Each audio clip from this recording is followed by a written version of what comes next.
কিন্তু কোথায় অভয়? বিনোদ দুহাত দিয়ে নিজের বুকটা জোরে চেপে ধরে নিজের সঙ্গে অকারণে ধস্তাধস্তি করছে। অভয় কোথাও নেই। পূর্ণবাবু দলবল নিয়ে কাছে এসে পড়ল। বিনোদ তখন ফুটপাতে দাঁড়িয়ে ঠকঠক করে কাঁপছে।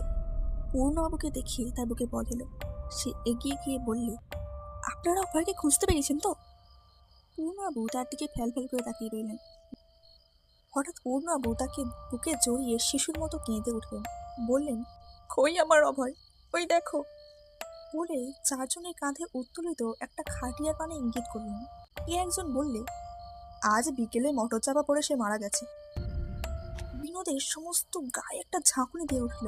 বললে, মিথ্যে কথা, সে এতক্ষণ আমার সঙ্গে বসে গল্প করলো, দুজনে বেড়াতে বেরোলাম, কেন মিছে মিছে ভয় দেখাচ্ছেন?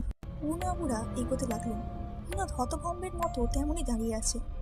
ব্যাপারটা সে স্পষ্ট করে এখনো বুঝতে পারছে না। ভয়ে সে জমে গেছে।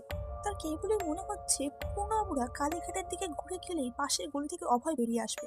অভয় আবার বেরিয়ে আসবে ভাবতেই বিনোদের হঠাৎ আর্তস্বরে চেঁচিয়ে উঠল। কিন্তু আবার তেমনই খিলখিল হাসি, একেবারে তার কাছে।